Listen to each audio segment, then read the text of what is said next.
Olá a todos, bem-vindos a mais uma aula do nosso curso de Teoria dos Seguros ou Teoria do Risco. Na aula de hoje, voltaremos a abordar o assunto de processo de ruína num período finito. Tá? Na aula passada nós vimos como obter MI em função do limite técnico e da probabilidade de ruína, e hoje nós continuaremos a partir daquele ponto, tá?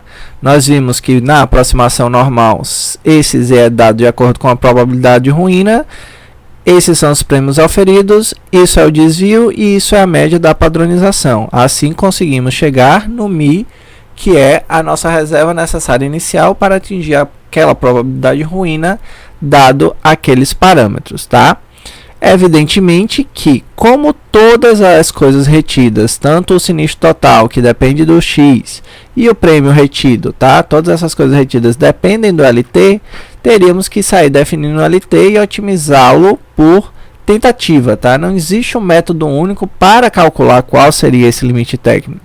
Tem formas de cálculo que vão relacionar com prêmio, sinistro, patrimônio líquido e por aí vai, tá? Para tentar encontrar um valor ótimo para o limite técnico. Pode ser feita projeções financeiras, tanto determinísticas ou estocásticas, como essa DFA, que é uma análise financeira dinâmica. Enfim, existem vários e vários métodos de simulação que você pode fazer para tentar calcular o LT, que minimiza a probabilidade de ruína, que é o nosso interesse, né? Se ela minimiza, vai maximizar esse valor daqui, tá? Com essa fórmula, o que é que a gente consegue ver? Tá? A gente tá voltando para a definição que a gente tinha lá atrás, tá? De quando a gente pegou o MI em função do Z, e aí o que a gente quer é maximizar essa função em função de LT para maximizar esse valor, minimizando assim a probabilidade de ruína. Tá? Isso daqui a gente poderia fazer, por exemplo, numa simulação. Isso daqui o que é? Nada mais do que a padronização que a gente fez a partir da suposição de poação composta e aproximação normal. Tá? Isso aqui a gente viu no vídeo anterior. Se a gente fixa o MI, então o LT ótimo deve o que? Maximizar a parte de cima, o numerador, e minimizar o denominador. Quanto maior o de cima, menor de baixo, melhor vai ser essa proporção, tá? Então, se o θ, ou seja, o carregamento de segurança é positivo, o que é que a gente sabe? Aumenta o limite técnico, aumenta o quê? Aumenta essa diferença daqui, pois o prêmio retido cresce mais rápido do que o lambda esperança do X retido, tá? Mas o aumento de limite técnico pode fazer com que o aumento no limite no desvio padrão, que é o denominador, seja maior que o aumento no numerador. Então aumenta a probabilidade de ruína. Então sim, é necessário toda um cálculo, uma estimativa, uma simulação para conseguir mexer e decidir como otimizar isso, tá? Para facilitar a análise da relação entre essas três grandezas, probabilidade de ruína, limite técnico e reserva inicial, a gente vai primeiro fazer a suposição de que o X retido é constante, tá? E que o limite técnico é igual a essa constante. Por que isso? Porque, ora, dessa forma, tá? O que é que a gente vai ter? A probabilidade do X retido ser igual a K é igual a 1, tá? É constante, então o X retido sempre vai ser igual a K. O limite técnico é K, por quê? Porque eu só estou pagando K. Então, o que passa é que vai para a resseguradora. Eu pago 10, foi 50, foi 100 qualquer coisa, vai ser da resseguradora e eu só pago 10 sempre. Eu não pago nada menos do que 10 para facilitar a análise. Por quê? Nesse caso, a média vai ser K, porque é o único valor que eu pago, e a esperança do X ao quadrado vai ser K ao quadrado. Tá? Então, fazendo a substituição que o prêmio retido, tá, o puro, é o mais θ vezes o prêmio de risco. O prêmio de risco é poação composta, então é lambda esperança do X retido. E eu estou dizendo que essa esperança do X retido é uma constante. Nosso prêmio retido vai ser dado por essa expressão. Tá? Então, o MI vai ser quem? Ora, na nossa definição, a gente parte de lambda esperança do X retido, tá? Que isso é a média do S retido, lambda esperança do X retido, menos o prêmio retido, mais quem? o valor tabelado para aquela probabilidade de ruína vezes o desvio, que é a raiz do lambda esperança do x retido ao quadrado, tá? Isso é o nosso mi. Ora, mas aqui na frente eu sei que é lambda k, porque a indenização é sempre constante. O prêmio é 1 mais θ lambda k, e o desvio vai ser quem? Lambda k ao quadrado. E aí qual é a manipulação que a gente pode fazer aqui? Eu tenho lambda k, e aqui eu tenho lambda k vezes 1 negativo. Então eu corto esse lambda k positivo com lambda k negativo, e sobra só quem? O z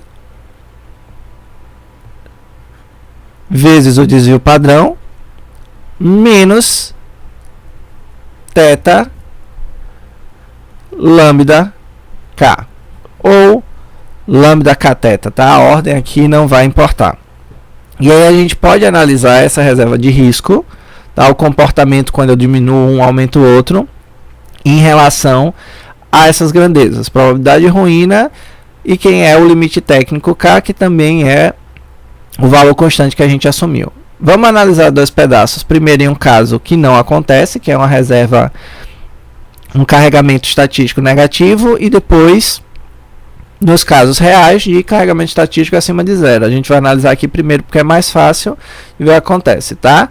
E o limite técnico, lembrando, é representado por k, porque k é o que a seguradora paga, então tudo que passou disso, a gente pode dizer que é da resseguradora, tá? Então, quando o carregamento de segurança é não positivo, o que é que nós temos, tá?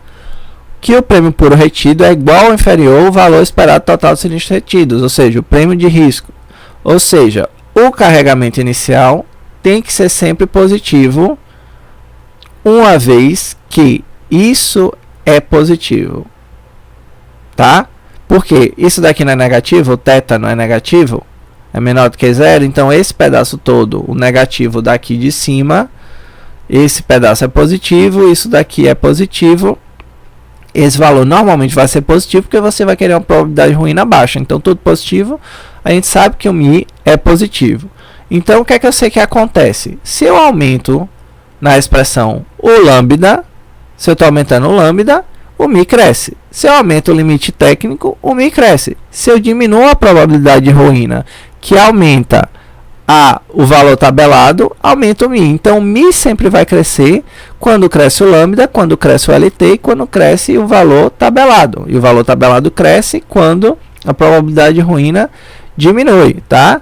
É isso que acontece porque, ora, todas essas coisas aqui, 1, 2 e 3, são positivas. Então, quando qualquer uma delas cresce, o mi vai crescer. Então, se eu tenho um limite técnico maior, precisaria ter uma reserva maior. Se eu tenho uma frequência de sinistro maior, uma reserva maior. Se uma probabilidade de ruína menor, uma reserva inicial maior, tá? Quanto maior a quantidade de sinistros esperados, quanto maior LT, maior reserva de risco mi inicial.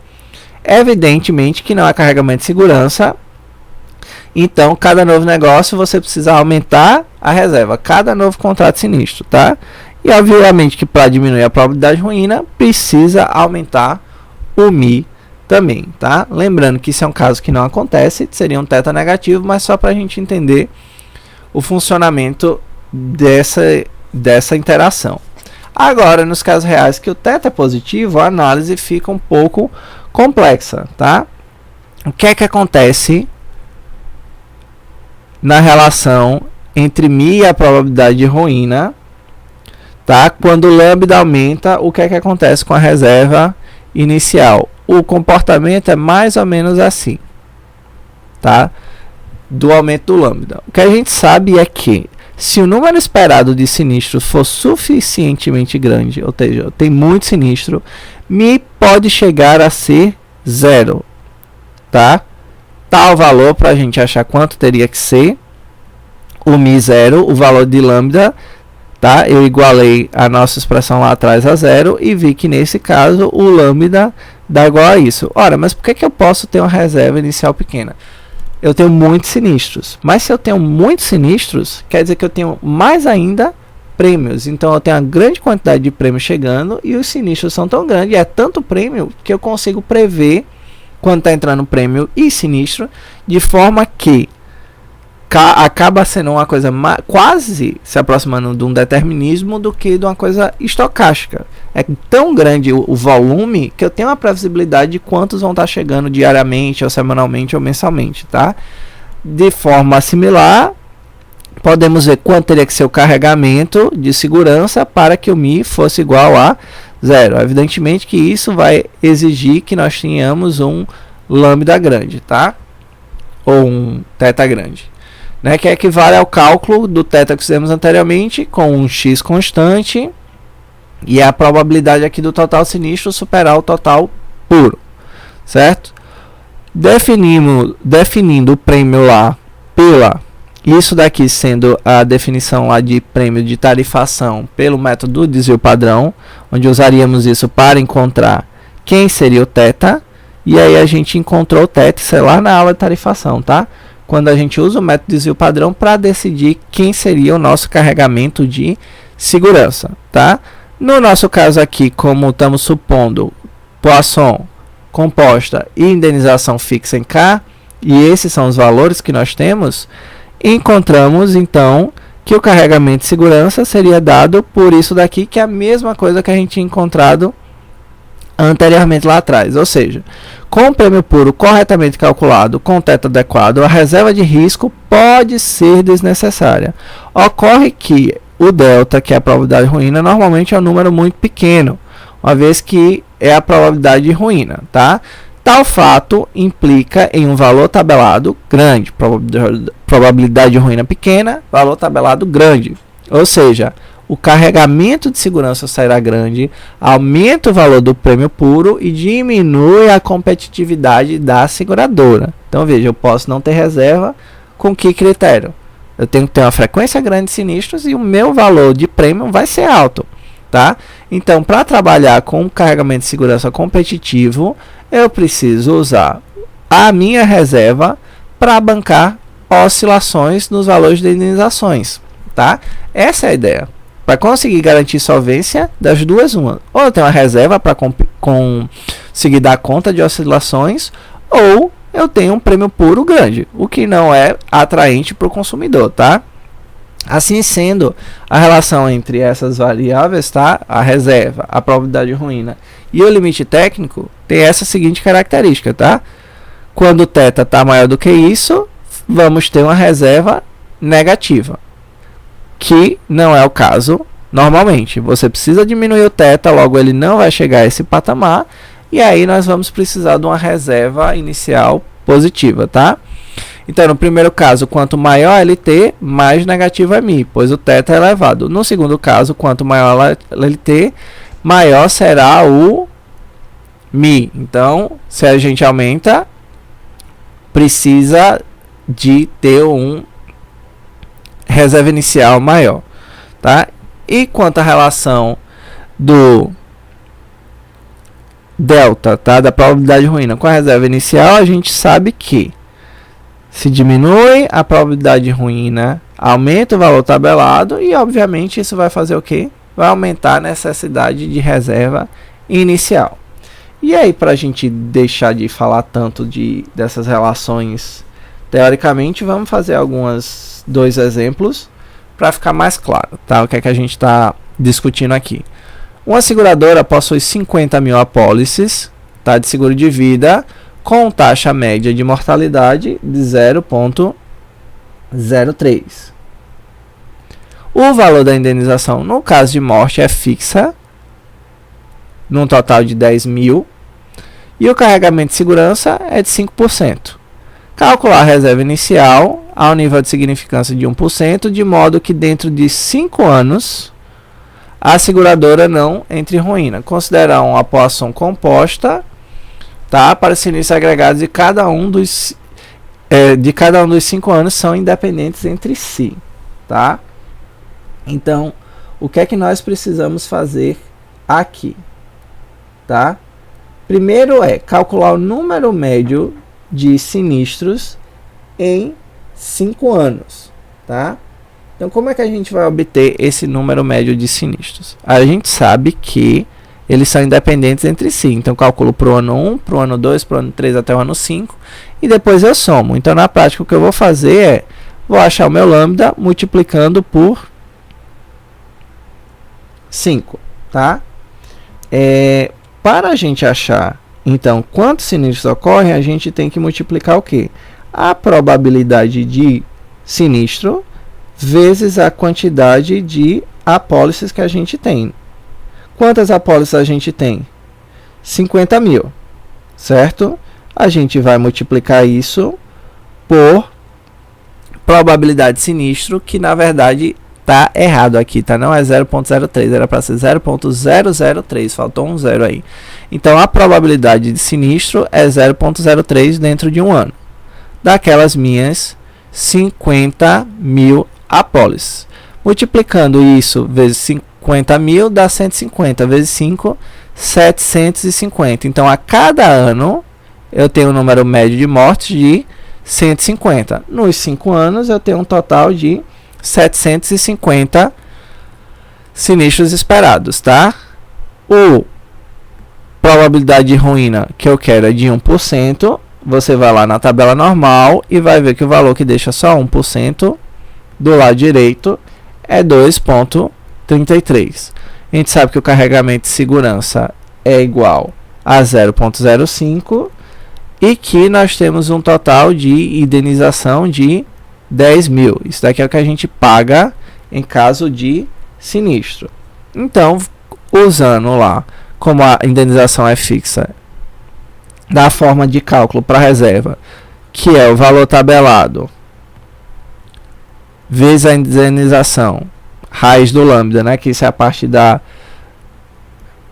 variância do desvio padrão, e isso daqui é a parte lá do prêmio, né, e que sobra do prêmio e da média de sinistros, substituindo os valores, valor tabelado é 2,33, o K, que é o valor da indenização, e o nosso limite técnico é 10 mil, raiz do lambda, que é 750, menos 750 vezes 10 mil, vezes o nosso θ, que é o carregamento de segurança, 0,05.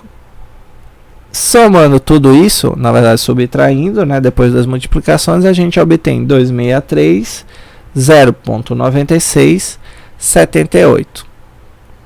Tá? Se a gente, por exemplo, aumenta o carregamento de segurança, essa parte final negativa vai aumentar. Então, eu vou ter uma necessidade, como a gente já viu, menor de capital inicial, mas contudo, meu prêmio puro vai ficar mais caro, então eu me torno menos competitivo, tá? Então, a decisão entre quanto capital eu preciso deixar disponível e quanto eu aceito para ter competitividade e baixar meu prêmio. Segundo exemplo, tá? Calcular a relação entre a reserva inicial e o prêmio comercial anual de uma carteira com dadas informações. Carregamento de segurança 003. Nós temos uma poação composta, tá?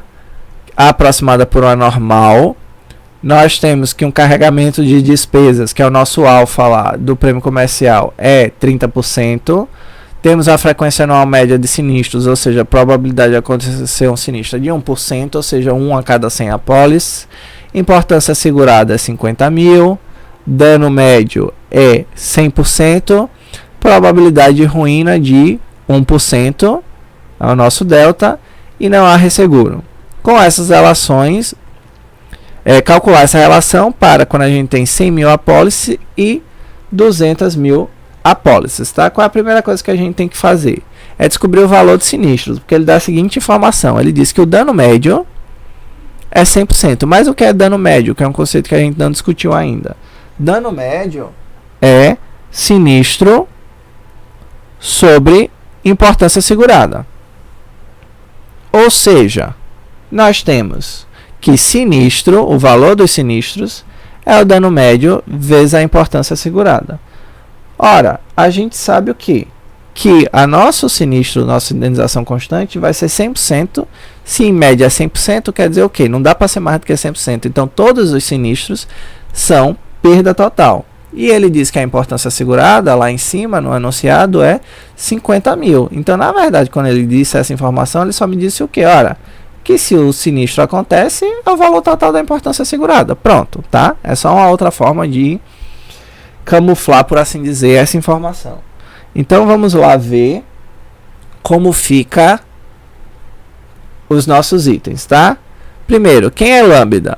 Lambda é a frequência de sinistros. O que é que a gente sabe? Ora, quantas apólices a gente tem? No item A, 100 mil. Qual a probabilidade de sinistro?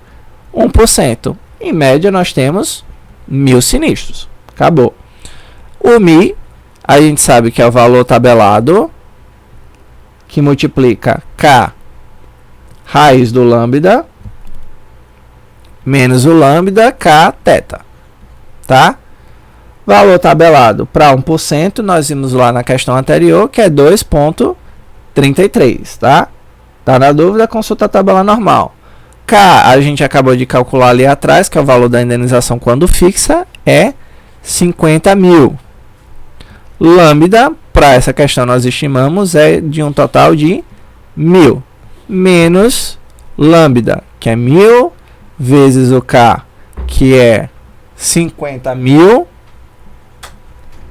vezes o teta, que é 0,03. Calculando tudo isso, nós vamos ter que o nosso valor de reserva inicial é quem? 2.184.053,47. Então, a reserva é um total de 2 milhões, tá? E a gente pode fazer o quê? Pode calcular quem seria o prêmio comercial, tá? Porque qual é a relação que ele pede para a gente calcular lá no início da questão? A relação entre Mi e o prêmio comercial. Então, achamos quem deve ser a reserva inicial. E agora a gente precisa achar quem é o prêmio comercial dessa carteira. Quem é o PI? Ora, primeira informação que a gente sabe são 100 mil apólices. Então, qualquer que seja o prêmio comercial, a gente multiplica por 100 mil. Como é que a gente calcula o prêmio comercial? É quem? É o 1 mais teta vezes o prêmio de risco sobre 1 menos alfa. Quem é alfa?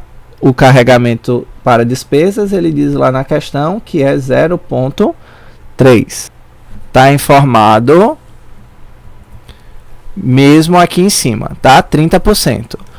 O 1 mais teta a gente sabe que é 1,03, porque o carregamento lá, o teta de segurança 0,3, e falta então só quem é o prêmio de risco. Ora, o prêmio de risco a gente sabe, a gente já calculou. É a probabilidade de sinistro, que é 0,01, vezes o valor da indenização, que é 50 mil. Calculando isso tudo, a gente tem que o prêmio comercial da carteira como um todo é quem? É 73.371.428. Então é 73 milhões, 57%. Então a relação, ou seja, Mi sobre Pi vai ser igual a 2,97%. Isso quer dizer então o que? Olhando para os valores, Mi é 2 milhões, o prêmio comercial é 73 milhões. Então você teria que ter uma reserva de cerca de 3% do seu prêmio comercial. Para quê? Para poder fazer jus a oscilações estatísticas. No item B, temos a mesma questão, agora com 200 mil apólices. Isso quer dizer o que para a gente só então? Que em vez de ter 100 mil vezes a probabilidade de sinistro, que é de 0,01, agora é 200 mil. Logo, em vez de ter 1000 sinistros em média, nós temos 2.000. Fazendo as substituições necessárias, quem vai ser a minha reserva? O nosso Mi. É o valor tabelado, não muda. Valor de indenização, não muda. Raiz do lambda, que agora mudou, que é 2.000 em vez de 1.000, menos quem? O lambda, que é 2.000, vezes o K, que é o valor da indenização, 50.000, vezes o θ, que é 0,03.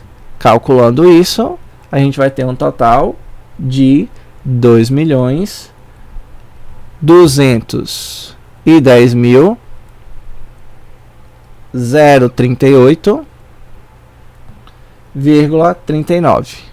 Então essa é a nossa reserva, tá? É um pouquinho menor, aumentando a quantidade de apólices, a reserva é um pouco menor.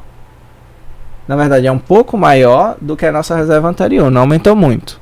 Só que aí a gente vai calcular o prêmio comercial, a gente vai ter o que? Novamente, agora em vez de 100.000 são 200.000 apólices, só que o prêmio comercial ali em cima não muda, né? O prêmio de risco continua sendo o mesmo, 0,01 vezes 50.000. O carregamento de segurança continua sendo 3% e despesas administrativas continua sendo 30%. Resolvendo isso, o prêmio comercial dessa carteira é 142.857,14, ou seja, 147 milhões. É mais ou menos o dobro do que nós tínhamos anteriormente. Na verdade, é exatamente o dobro, porque eu só dobrei o número de apólices. E a relação entre Mi e Pi vai ser igual a quem? Fazendo a divisão, 1,50%. Então, aumentou pouco a reserva necessária, só que como eu dobrei a quantidade de apólices, o que é que aconteceu? Dobrei o meu prêmio comercial. Vê, o que é que está acontecendo então? O Mi cresceu com a carteira. Aumentei as apólices, eu preciso ter uma reserva maior. Mas o aumento não é proporcional, tá? Enquanto o aumento de Pi dobrei a carteira, dobrei o Pi. O aumento em Mi não aumentou. Pi dobrou e Mi aumentou apenas 1,19%. Isso indica o quê? Que é contraprudente calcular a margem de solvência, tá? Como percentual sobre o prêmio comercial. Definir quem é o Mi, definir quem é a probabilidade de ruína. Para tais critérios, o prêmio puro, como não tem o carregamento de segurança, é uma métrica melhor, mas mesmo assim apresenta problemas desse tipo, tá? Então aqui é só para a gente ter uma ideia do que é que acontece quando eu mexo na minha carteira em relação à reserva de risco e ao prêmio, e como é complicado, tá? É muita tentativa e erro e simulação para decidir como definir essas margens para operar de forma que a probabilidade de ruína seja realmente algo que a seguradora considere aceitável. Essa foi a aula de hoje, essas foram as referências utilizadas. Até um próximo vídeo.